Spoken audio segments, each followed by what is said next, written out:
वर्तमान में भारत में साधु संतों को बदनाम करने का एक दौर सा चल पड़ा है।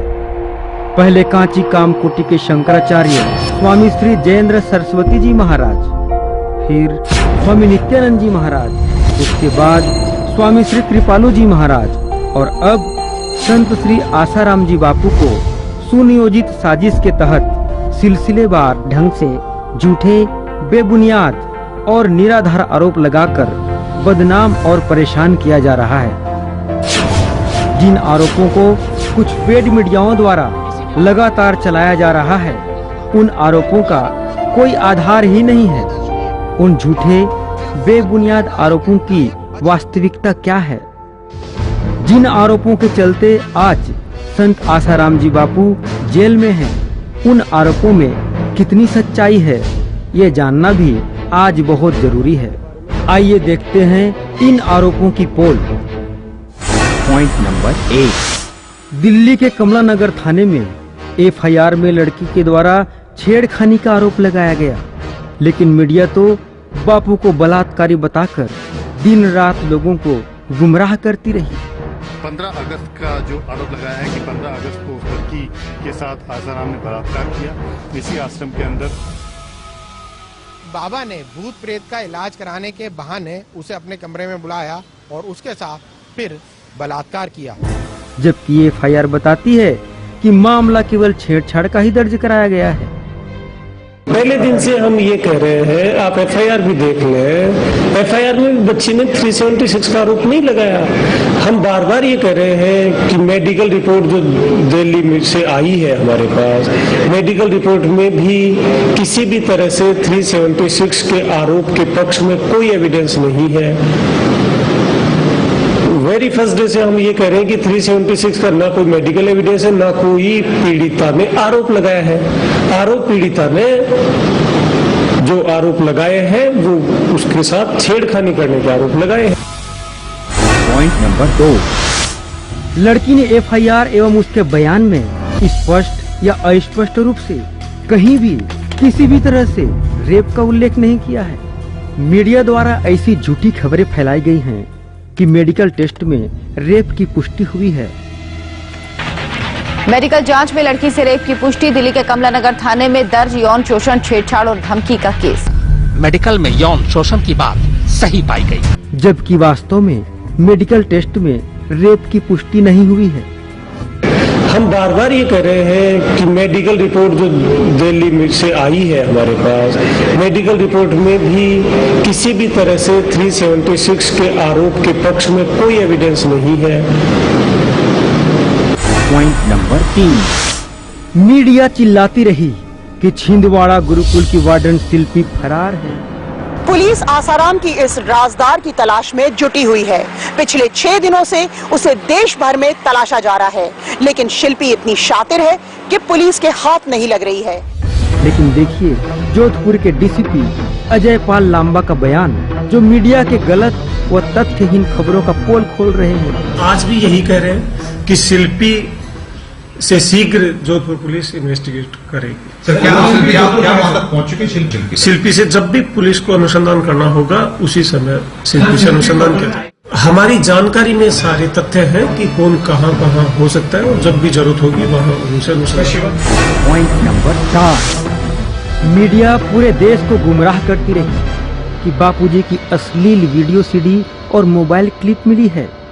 अश्लील वीडियो सीडी और मोबाइल क्लिप के नाम पर गुमराह करती रही मीडिया, जबकि अहमदाबाद से कोई सीडी बरामद नहीं हुई है। विशेष बात यह है कि शिवा ने माना है कि उसके पास आसाराम की कई सारी इस तरह की वीडियो क्लिप्स हैं और उन वीडियो क्लिप्स की उसने कई सारी सीडीज भी तैयार की हैं।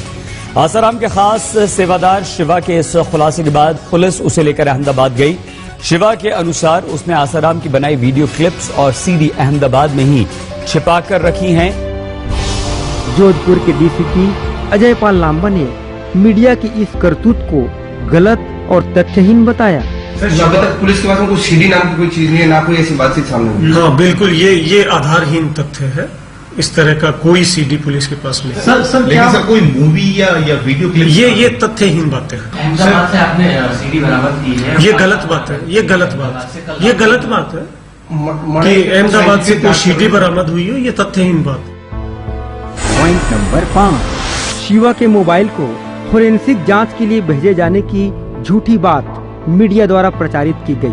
आसाराम की सेवादार शिवा के मोबाइल फोन को फोरेंसिक जांच के लिए भेजा गया। इसकी भी पोल जोधपुर के डीसीपी अजय पाल लांबा की जुबानी सुनिए। सर क्या जो फोन जो कहा जा रहा शिवा के पास में था, शिवा का मोबाइल आपने लिया है, उसको जांच के लिए भेजा है? हम सक्षम है उस जांच को करने के लिए। हमने कहीं कोई इंस्ट्रूमेंट किसी जांच के लिए बाहर नहीं भेजा। Point number 6। शिवा को बापूजी का राजदार बताकर कई दिनों तक मीडिया बड़े जोर शोर से कुप्रचारित करती रही, ब्रेकिंग न्यूज बनाती रही, और आखिर में क्या मिला? खोदा पहाड़, मिली चूहिया। अरे चूहिया भी नहीं मिली। सुनिए शिवा की जुबानी। बापूजी कभी किसी लड़की से एकांत में मिलते नहीं। हम 8 साल से गुरुजी के साथ रहता हूँ, ऐसा कुछ हुआ नहीं है, पर कहीं ना कहीं ये सेटिंग किया हुआ है। मेरे पास ऐसा कोई सबूत नहीं है। मारा धमकाया कि जो हम बोले वो आपको बोलना है। मेरे पास कोई सीढ़ी नहीं है। तो जिस सेवादार शिवा के नाम पर कहीं ना कहीं पुलिस ढेरों दावे कर रही थी, तमाम तरह की जोधपुर पुलिस इशारे कर रही थी, इन्वेस्टिगेशन की बातें कह रही थी, वो शिवा जब मीडिया के सामने आया, क्या कुछ उसने कहा?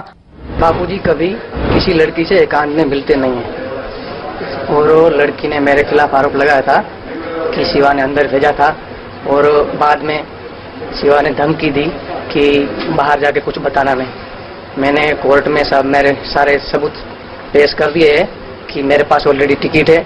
8 बजे की 7 बजे वहां से निकल गया था मैं, 6:45 बजे निकल गया था। 8 बजे की मेरे पास टिकट है, और सारा मैंने उनको मेरे अगर टिकट से भी नहीं माने तो मेरे मोबाइल की कॉल डिटेल है पूरी, मेरा नंबर पूरा चाहे तो ले सकते हो, उसकी कॉल डिटेल निकाल सकते हो। मैं बाकायदा इस केस में कहीं हूँ ही नहीं। बाकी मैं कम से कम 8 साल से गुरुजी के साथ रहता हूँ, ऐसा कुछ हुआ नहीं है। और बाकी उसके बाद में भी मैंने सुना कि उसको ये हादसा हुआ, उसके बाद अगर कोई लड़की रहती तो ये वहां रुकती नहीं, एक कदम भी पैर चप्पल भी नहीं पहनती और तुरंत भाग जाती। माँ के पास रोती, बाप के पास रोती, लेकिन रात को रुकी, फार्म हाउस के मालिक के लड़के के साथ खेली। खेलने के बाद उनके बच्चों को 200 रुपया भी दिया। फिर फार्म हाउस का मालिक छोड़ने जा रहा है 9-10 बजे तक, तभी कुछ नहीं बोल रही। जो सच है वो हम इसलिए सामने ला रहे हैं क्योंकि जोधपुर पुलिस दावे कुछ और कर रही थी और दावों के पीछे की सच्चाई कुछ और निकल रही है। हम वो सच सामने ला रहे थे। बापूजी कभी किसी लड़की से एकांत में मिलते नहीं। हम 8 साल से गुरुजी के साथ रहता हूँ, ऐसा कुछ हुआ नहीं है, पर कहीं ना कहीं ये सेटिंग किया हुआ है। मेरे पास ऐसा कोई सबूत नहीं है। मारा धमकाया कि जो हम बोले वो आपको बोलना है। मेरे पास कोई सीढ़ी नहीं है। मेरे पास ऐसा कोई सबूत नहीं है। बाकी मेरे को जो बताना था, हालांकि मेरे से जबरदस्ती बहुत की जा रही थी कि मेरे पुलिस ने क्या जबरदस्ती किया? जबरदस्ती तो मेरी चोटी की शिका पूरी खींच उखाड़ दी थी। फिर काफी मारा धमकाया कि जो हम बोले वो आपको बोलना है, जैसा हम बोले वो बोलना है।